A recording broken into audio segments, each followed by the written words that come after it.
Whereas most people have firmly put this thing to bed and called it a day, that this is a fake, it's a dummy, it's a scam, it was a hoax. But you've maintained for years that this is legit. Am I right? Absolutely, absolutely, Gareth. Yeah, I mean, I was really into, it's not something I just newly got into. I mean, I was into UFOs back in, I left school, Uh huh. in 1990, my first pay packet, I was buying books on UFOs and following the subject. And, so 1995 was, that's when this story really broke around the world, as you say, and Yeah. like the fact or fiction was a big show there in the States. Yep. And it was a very interesting time because you had like the internet was just starting to get off the ground. That's and right. Here you had something that was. Some skeptics have scared. I think Rob Irving said this, and I talk about it in my presentation. And it's at last some sort of evidence that actually offered proof that believers had always wanted a footage of an extraterrestrial being, because I think it could only be that, looking at the face, although some people would argue that it was a human body, possibly with a doctored head, or there's been many bizarre theories, but certainly with those trademark black eyes, lens removal, and obviously 6 fingers is not something you're going to see on a human being, although it's not totally uncommon. It shocked the world. It really was such a major. It still obviously generates huge debate, specifically after there was a claim like some 2006. I mean, there was never enough evidence such as to date the film. I mean, the footage itself stands on its own. I mean, you can watch that and make up your own mind. But for most people, I guess why they were not so suspicious was because of the dating of the film, and it was tantalizing. It was like a glimpse into another world, or back in the 1940s, supposedly, of a being retrieved, or a number of beings, because there wasn't just one autopsy footage. There was another footage that the cameraman allegedly had sold to Ray Santilli, who was this businessman involved in the music industry and licensing pieces of film, and supposedly in 1992, so this is a few years even before 95, he was over with Gary Shufield, his business partner, in Cleveland, Ohio, and right. They'd done some press releases to get hold of some Elvis footage, some famous footage, I believe, from 1955. And depending on how much you believe the original story, either the cameraman of that footage, or I now believe more likely that this cameraman who had the Elvis footage put them in touch with another cameraman, and that's the footage that Ray viewed supposedly on the wall of this guy's house back in, I believe it was Clearwater, Florida. And obviously there was the claims are that the man managed to procure this film, believe it or not, because in the this happened supposedly, this is a crash, not to be confused with the Roswell crash. We now believe there was a number of crashes, and the cameraman himself said it was a crash that came down in Socorro, New Mexico.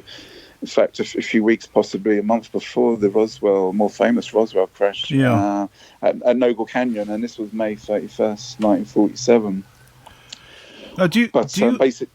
Carry on. Sorry. Do you remember the first time you became aware of the Alien Autopsy? And I want to just I remember it distinctly. And the first time I became aware of it, because it was not long after I'd moved to the United States, and I just bought a computer, and I'd gotten internet access, like that. You remember those days? And I remember on the news groups there was a rumbling that there was an alien autopsy film that had been discovered. And I was immediately intrigued by this and started scouring the sites looking for photographs or stills. And I remember I found 2 stills, one of the creature's head and one like a full body picture. And I remember being completely transfixed by these images and blowing them up and looking at them at great detail.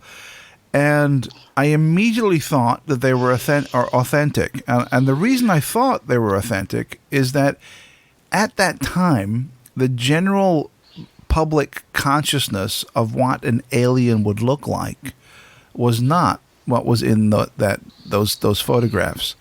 And I thought that if somebody was going to fake an alien autopsy, the creature would look more like the populist view of what aliens would look like, as opposed to something very different and more kind of creature-like.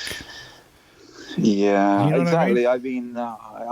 I think I first learned about it. I mean, I was a subscriber to what was then in the early 90s Quest International UFO magazine, and I think by that stage it was already a newsstand magazine, but it generated, I think there was an advert in there to send off for this footage, which was quite expensive at the time, 33 English pounds for VHS, and it had a little documentary on it, and I just thought, wow, this sounds exciting. But like you, I didn't have access to the internet until a number of years later. I was quite slow, actually. I think even as late as 99, maybe I got on the internet. But I actually remember watching a live. There was a channel here in England called Live TV, and it was run out of Canary Wharf back in '95, and they had a show on it which they would always look at the most I guess what would be the most popular things going on at the then, the internet, and there was a buzz around these images. So that was the first time I actually saw, like you, the stills, which were presented on this cable TV show. And I thought, wow, and not long after that, I think that leaked. I think there was a French magazine that leaked those photos. I think Ray wasn't too happy about that. But they were literally only a couple of still photos. And then I got hold of the footage later. But like going back to what you said, I mean, it's a good point to make that if you are going to fake something, then you would match it with the more, certainly the Roswell story, featured, like a typical grey with four fingers, and there was nothing about the sort of distended stomach. It seemed like a lot of effort to go through very muscular legs. I mean, the stories you hear about. I mean, I know the mouth isn't much. It looks like it's like atrophied, where there are stories of the Greys having like a single line for like a mouth. This creature seemed like a more developed. Like you'd always heard stories of like Greys of like a kind human. of fetus, kind of very hardly any nose, no ears, a little slit for a mouth, big huge eyes. Whereas this thing just looked like it looked like a real creature, as opposed to some kind of wafy, that abductees describe.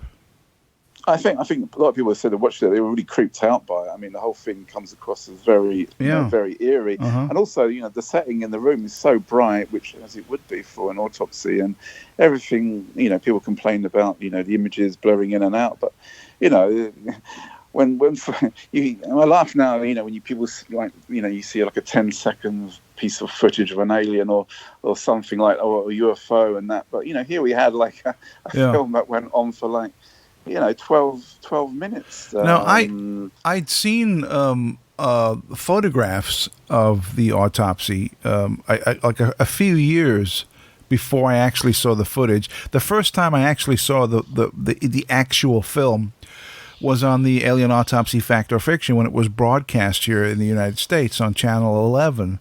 And I remember I recorded it on VHS.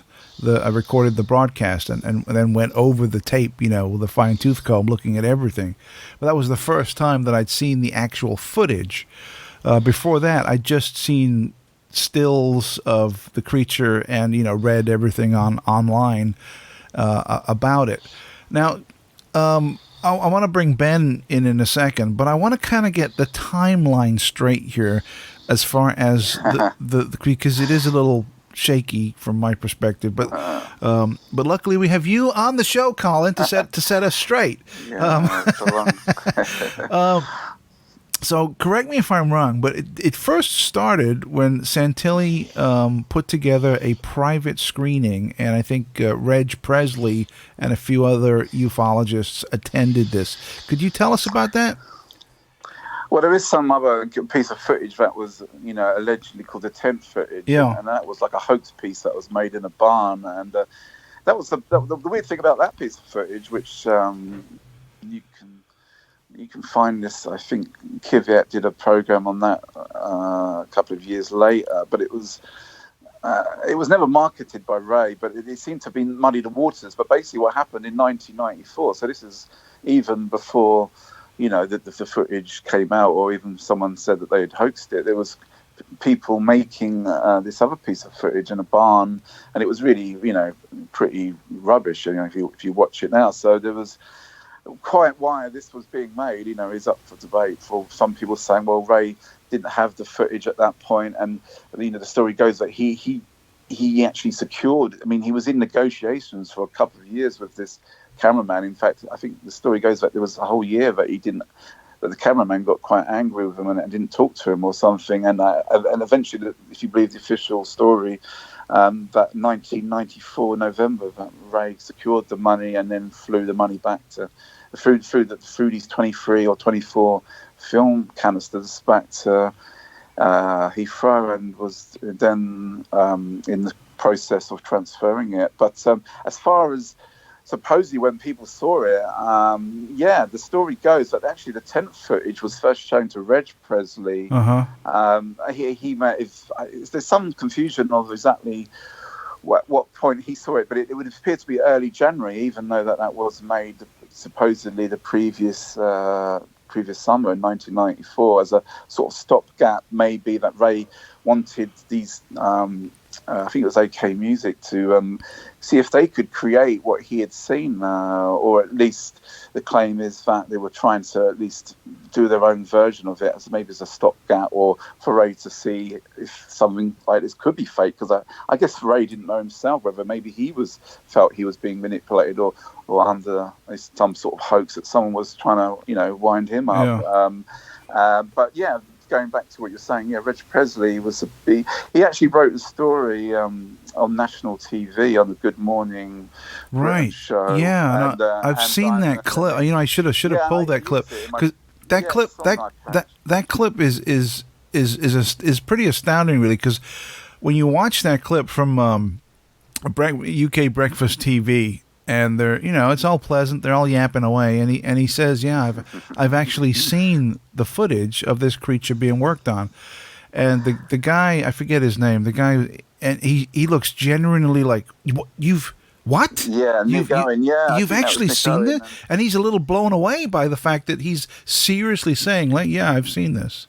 Well, the thing with Reg Presley, he really went off the radar there, because I think he might have mentioned it to Ray beforehand that he might, generate some publicity for it. And I think Ray was, okay, or a bit nervously. But he really went off the reservation and he dropped the bombshell. I mean, albeit that he hadn't yet seen the famous, let's call it the Santilli footage. But he was going by a word, like an act of faith that Ray was in the process of developing this footage. But he kind of blurted it out, and it was really a thanks to Reg, who was in the band. Just for people who don't know, he was in the Trogs, Wild Thing, and Love Is All Around. And he was a massive researcher. He had a real an awakening moment in the early 90s with crop circles. He actually lived, I think, in Andover, and he was really into it all. And he's dead now, right? Didn't he? He died recently. He sadly died. And it's one of the sad things that I never got to talk to Reg. Well, I did see him a couple of times. Funny when he did talks on crop circles. But and there's an important piece of evidence actually in his book, which is called Wild Things They Don't Tell Us.